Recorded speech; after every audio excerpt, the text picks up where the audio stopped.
Hi, and welcome to Diverse and Resilient. My name is Kathy Flores, and I'm the director of our anti-violence program here at Diverse and Resilient in Appleton. We're located at 408.5 West Wisconsin Avenue, and we're part of Wisconsin's largest LGBTQ organization located in Milwaukee.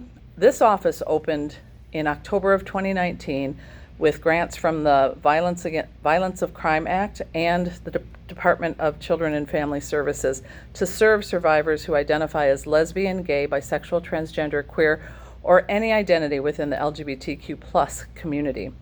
I'm very privileged to be able to work with two colleagues who are amazing advocates who do this work every single day. And so rather than tell you more about Diverse and Resilient at this moment, I'm going to introduce you to Nick Ross.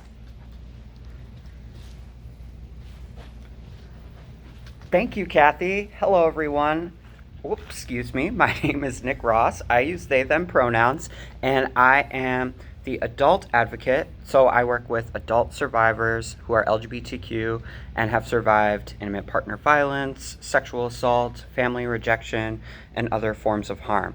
It is the great privilege of my life to do this work. I myself am a survivor of intimate partner violence in an LGBTQ relationship, so I know exactly what it's like to be in that situation and feel like you don't have support or resources around to help you. So my work is involved with showing folks that there is help and they do deserve to heal and grow from the trauma they've experienced. So I work one-on-one with folks to identify what their needs are and do my best to help them in different ways, whether that be emotional support, connection to resources. In some cases, we are able to provide emergency shelter or emergency financial assistance to folks. Whatever it is they might need to get through their current situation, I work with them to help meet those needs. So that is my work, and I will pass this on to Reiko, my fantastic colleague.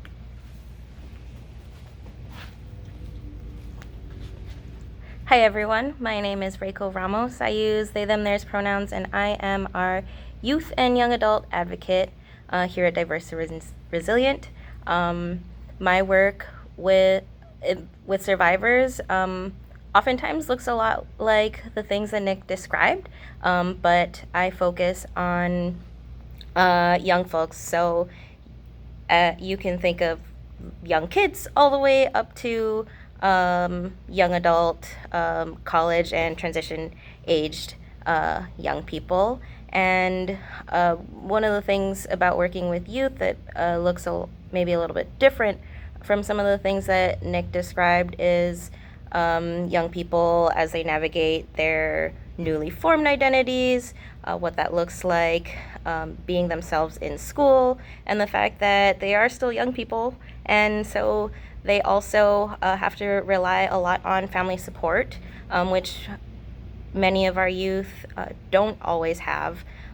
So when we talk about intimate partner violence and domestic violence and all of the different harms that LGBTQ people experience, we consider things like family rejection and bullying as a part of that larger system of violence.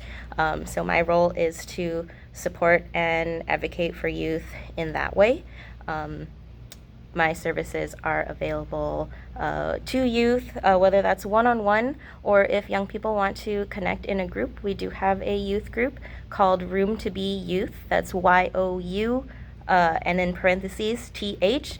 The idea that this is a place that LGBTQ young people can be their awesome queer and trans selves and uplift one another, support one another, and also learn and have fun while doing it, right? So while it is the unfortunate reality that LGBTQ youth have experienced a lot of harm, the other piece of my work is also preventing that. So whether that is through school outreach or working with young people in our youth group, we talk about things like healthy relationships, teen dating violence, and how to exist in the world as happy, thriving, safe LGBTQ people. So that is the anti-violence portion.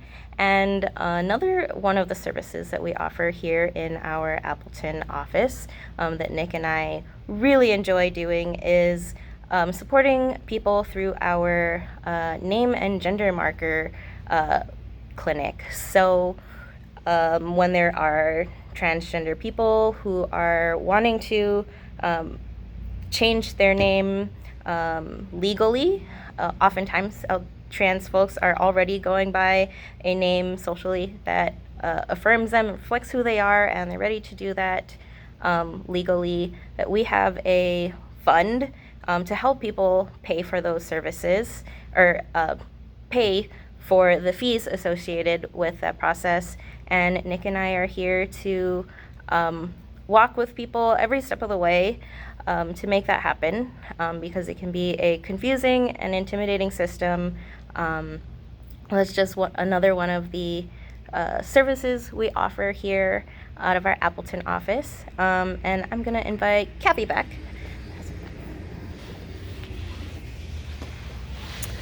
Well, thank you, Nick and Reiko.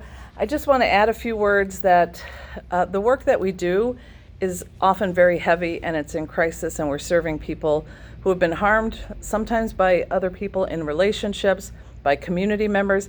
Sometimes it is religious harm that folks are recovering from, so we really do appreciate the affirming churches like Memorial Presbyterian, and we appreciate your support. We cannot do this work without our allies in this community. If you want to learn more about Diverse and Resilient, we encourage you to go to our website. It's www.diverseandresilient.org, or follow us on Facebook or Instagram.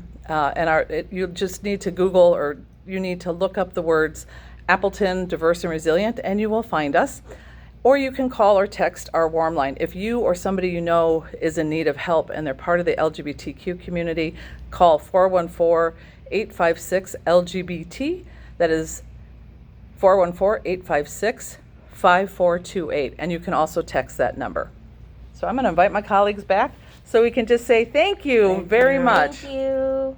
Bye. Bye.